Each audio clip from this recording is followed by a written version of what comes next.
Hi, this is Bob Williamson at Honey Lake Church and Worldwide Ministries. I've got today with me my good friend Ken Mansfield. He's quite the guy, and he had a very storied career with the Beatles and many other musical groups as an executive with many different record companies. And Ken had an interesting story of being raised in very humble circumstances and then rising up almost to the top of the world, the secular world, where we pretty much had anything that money would buy, everything that the world craves, to losing it all and then finding Jesus Christ and gaining it all. So Ken's been quite a ride, and I'd just like to ask you, as you look back at those days, was there any time that you ever really lost hope? You know what? It's a strange thing you asked that, and nobody's ever asked me that question quite like that before. And the one thing that I've thanked God for is He never left me without hope. Yeah. And I just thought maybe that was just a gift because, you know, He knew where He was taking me. And He knew I would need one thing just to, you know, keep me alive and keep me going. And I always had hope, even though I didn't know what the hope was, you know. Even I didn't know that He was the hope that I was headed for. I've never had anybody ask me that before, and that's funny that you know. Well, you know, a lot of people put their hope in other things, yeah. And then when they lose those things, they form hopelessness, and right. And then they find their hope in God. But I think God sounds to me like, as I've listened to your testimony now more than once, yeah. that God always had His hand on your life and was reaching out to you. You weren't always listening, it sounds like. But that's right. When you were a young child, did you have any religious upbringing at all? You know, my story is so typical. I grew up really in the country in northern Idaho, in such a small area that we didn't have enough people to have denominations. We had a community church.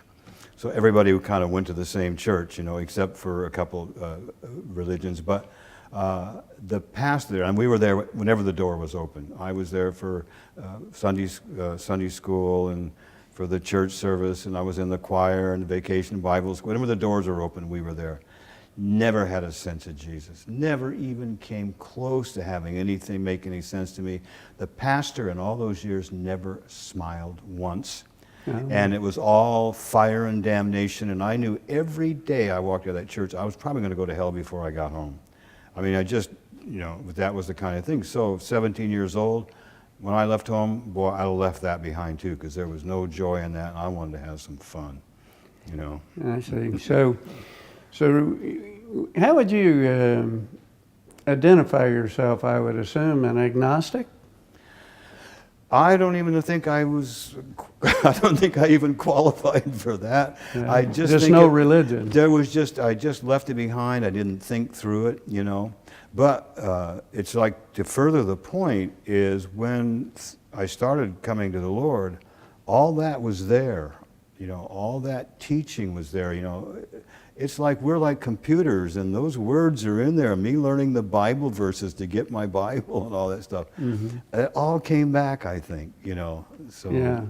So your wife, Connie, was really the reason that you took the in-depth look at the Lord. Yeah. I assume it was also because of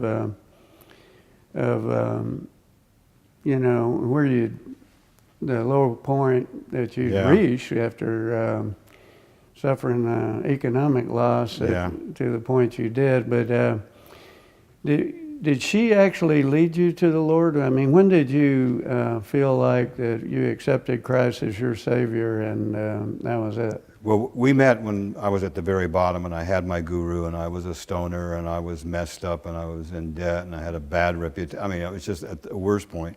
And she was a sold-out Christian. She had actually spent the year before we met just really pressing in and setting herself aside for the Lord, and she prayed for a husband. Wow. And she is 33 years old, never been married. And she just had a specific prayer, though, and she should have been a little more specific, but she prayed for a man from the street. And the reason she prayed that prayer is she wanted to have somebody come into her life that had been there and had done that and knew all the down and knew that it wasn't a good place, so that they wouldn't be tempted to go back to that. And so that was her prayer. And I used to tell her that she shouldn't have prayed for a man from the street with so many potholes at the time, But anyway, so we're having this dialogue, and I'll try and make this short, but she was taking me to all the Christian rock concerts and introduced me to all the cool musicians and taking me to the church with all the, she was doing everything she could to appeal to me in that way. But I had a guru, and here was, I'd say, yeah, Jesus is a way, and she said, no, Jesus is the way. So we're going along. We're obviously falling in love. And she came to me one night. Now, she'd been doing all these things to try and bring me to the Lord, but she came to me one night. She said, I need to talk to you. And I said, what is it? And she said, I can see where we're headed with each other. I see how our relationship is deepening. And she said, I cannot be unequally yoked. And she said, I have to make a decision. The decision is between you and Jesus. And she said, I choose Jesus. Bob, what she did then is she more than talked the talk, she walked the walk. And what she did to me at that time is she put into me, I want to have a desire and a love so strong that I'm willing to give up earthly things that I really care about and that I really want, because I knew she really cared about me. And I thought, I want to believe in something that much, and I can see how much it meant to her. And that was the turning point for me. Just that thing. And so it was just extremely So short. it was her example and her shining light of how she surrendered. Yeah. Yeah. And her faithfulness, like, if you got a buddy and you see this buddy's proven beyond all things, he's going to stand up for you. That's the guy I want to be with in my life, And so she introduced me to Jesus in that way. Now you mentioned, and I can equate to this because I made a small fortune myself, and I was able to have a lot of things and all of that. And you mentioned money and how nice it is to have it and everything it'll buy and all of that. And you lost it all. I mean, all of it. I mean, you left literally with 3 cardboard boxes and a lot of memories. Yeah. But do you ever miss it? Miss having money? Mm-hmm. Oh, yeah. But I don't miss what it meant to me. Yeah. Yeah, I do. Well, I'm glad that you'd be honest about it. I'm in your better church. having it than not having it, and I don't think there's anything wrong with that at all. I remember when I made a lot of money, I had 15 cars, I had 5 houses. Wow. I had everything that anybody could want. I dressed up in silk shirts. It was unbuttoned. I had a gold medallion and pointed shoes. I looked like a pimp. Yeah. But I found out that all those things meant very little to me. Now I Yeah. drive an old pickup truck. I do have a nice home and so forth. Yes, you do. I think that if God stripped all that away from me, it really wouldn't matter. I mean, to me, I look to heaven, all the time. And, the average person lives 79.9. You've battled cancer. You know that there's no guarantees. Right. And we don't take any of that with us. Yeah. But that doesn't mean that it doesn't help us, take away some of the problems. But one of the things I found about money, and I'm just curious because you had a great deal of it, probably a lot more than I ever had. No. I don't know. But one of the things that I found is money took away some of the problems that I had as far as like financial stability and not worrying about, paying bills. But it also created more problems than I could imagine. I mean, I probably get 100 requests a week right now for somebody that wants me to give them money. Sure. People try to be friends with me, Yep. and they come in, with all these platitudes, and then I find out, well, the only reason they want to be around me is because of the money. Did you have that? I tell you what, that's a horrible thing that happens to two people, the people with money and the people with fame. So fame and fortune, you can never trust anybody. Right. You never know for sure why, you know, and it's a terrible thing because then you really get lonely. You get Because you jaded. can't trust anybody because you never know, you know. And if somebody's a shyster, I mean, I was out of my league with a shyster because somebody that's really sharp, and I'm just this simple old country boy, you know, and I kind of want to believe everybody and stuff like that. So that was, I think, one of the the things you really pay for. You know, or maybe they just wanted to get next to Waylon, you know, so they'd befriend me or something, you know. I mean, you just could not trust anything. Yeah. And Now the that's Beatles, I'd be remiss if I don't Yeah. ask you about the Beatles. Everybody will be sending me threatening letters. But I guess the Beatles, they had it all. They had the Yeah. fame, the women, the money, anything. Were they like that? Were they jaded? And did, It's strange to use the word with them that I'm going to use, but it's innocence. There was such an innocence with these guys, even after it got up to the top. I can remember trying to get in a limo with Paul. We couldn't even get out of the hotel door into the limo because of the people. And we're finally in, we set back, the doors closed, and the car's pulling away, and he goes, I don't get it. And I mean, we're talking 68 or 69. I mean, they'd been famous for a long time, but he never quite got it. And they just had this, the way they were brought up, you know, hardworking, middle class, and they just had that thing about them. they were humble. And they were humble. Sometimes, I tell you the thing I loved about them, and I've worked with a lot of famous people, is it wasn't like I was them and they're a Beatle and I'm not. I mean, I was just part of their gang, you know, and they would concern themselves with me. I was supposed to be taking care of them, but they would be worried if I'm got too much responsibility or having to go back and forth too much, or, you know, it was just that simplicity. And and during your tenure with them, Yeah. the money never did really get to them and all the worldly things. No, and I don't even think they had a clue what they had. You know, they never even saw their money. Their money was with the managers and with the companies and stuff like that. I don't think they really got a sense of that in a way.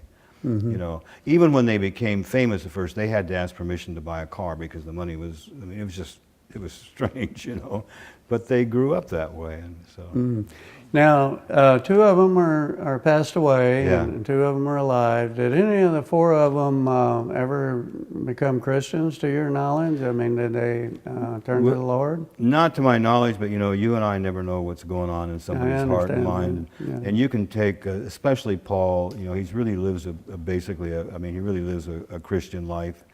You know, he's been very faithful to his marriages. He's a good person, you know, all those kind of things. So you don't know, and I think he's a little guarded about how he reveals his Yeah. feelings. I on just that. didn't know if they had been yeah, really and I don't open know about either. it You to know, you. I don't know. You know. Well, out of everything that you've done, which has been quite extensive, I mean, Grammys, Dove Awards, Beatles, self-made multimillionaire with the big home out, I guess somewhere around Big Sur out there. I No, it guess. was actually further north than that. It was up on the Further north, Mendocino whatever, coast. Bodega Bay. Yeah. Out of all of that, what do you consider your biggest accomplishment? I think Waylon and the outlaw movement, when I came with the Beatles, they were already famous. I couldn't make them any more famous. And with Waylon, I started with a guy that, you know, couldn't pay his bills maybe and was playing in bars and you know, he was becoming famous, but he wasn't. And we took that thing over the top to pretty soon now we're in giant auditoriums and we're headlining and a row of buses behind us, you know, with the crews and things like that. And we actually changed the face of country music and we did something very historical. So to be on the ground floor of that was an accomplishment for me more than probably anything. And out of all of the stars, and I know you've met Eric Clapton and Eric Yeah. Burton and Neil Diamond and Yeah. on and on and on, the list is endless. Out of all those people, who did you like the best? The people, I enjoyed working with Don Ho more than anybody. Don Ho in Hawaii? I produced Don Ho, and It was like he brought me over to, we started to work on the album, and it was like being the guest of the king and the guest of Elvis both. It was just this kind of a thing. I guess in a way, yeah. And it was pretty special. That's And pretty surprising. Yeah. And I tell you, something about him, he had that cultural heart that the Hawaiian people have that it's just so sweet. And the other artist that I really enjoyed was David Cassidy. David Cassidy. And when David and I worked together, he'd already peaked and was when his life, so he was back working again. And something about a couple artists you just click with, you just get really special. So those were special people to me. And out of the Beatles, your best friend was Ringo, right? Yeah, well, Ringo and I spent so many years together. We were babies. We were both in our 20s because I worked with him in 1965 the first time. And then I ended up representing him later on in the 90s. On a record deal, and we lived in LA, and we hung out together. Our lives fell apart. We bottomed out and got ourselves back together and had our marriage. We just went through it all, And he did something really special once. He was getting ready to move back to London from LA, and he had his home in Beverly Hills, and he invited 4 of us over for dinner that night. And it was me and Harry Nilsson and Timothy Leary and Ringo and myself, And so that's the kind of people that we, Timothy Leary. Timothy Leary. And we're standing in this circle in the dining room area, and we were reminiscing, and he stopped and he looked at me right in the face and he said, "But Ken, I've known you the longest." And that was just made me feel so good, because he kind of, because we just had this history together, and so that was real special. So you've seen it all, you've done it all, and you've turned to Christ, and now you know peace and joy and love, and that has to be better than what you had before. Oh boy, yeah. Yeah. Yeah. And so, well, congratulations on that, and I appreciate you coming here to Honey Lake and delivering such a powerful message. I could tell that people were moved by it, and I was myself, and it was very interesting and intriguing, and I know you've got several books that you sell, and you can. What's the name of them? Well, my first book was called The Beatles, the Bible, and Bodega Bay, which is a mixture of stories about my time with them and my conversations with God. And then the second book was The White Book, which was like kind of after the White Album, to where a Christian publisher, Thomas Nelson, one of the biggest, wanted to have a book that was not a Christian book, but was written by a Christian that Christians could read about a very interesting topic. So that was The White Book. Yeah. And then the third book was called Between Wyomings, which was kind of a Travels with Charlie, except with my wife, and we've gotten a van called Moses and went back across the country. And these are available online? Oh, they're all available, yeah. And then the last book is, as you mentioned, is Stumbling on Open Ground, with it's like my cancer story. Right. And you're writing another book now, right? Writing a book about famous rock musicians who were very famous and their lives fell apart, had a very decadent life, and have been redeemed and are now Christians. Oh, And we've been writing this book for a year and a half, probably take another year to write it. I'm writing with a very well-known biographer. So it's going to be the heart stories and it's a pretty amazing book. Yeah. I think it's going to be my biggest and my best, I think. So anyway. Well, we thank you for tuning in to this, and Ken Mansfield, what a guy. I urge you to go online and get his books, and if you ever get around, he speaks all over the country, and if you get a chance to see him in person, meet him, it's a pleasure, believe me. He's the real deal. He's been to my home, and I can vouch for him, so thank you for coming. And I'm honored to be invited, really. Your story makes mine look like a training wheels, Well, thank you very much. God bless you.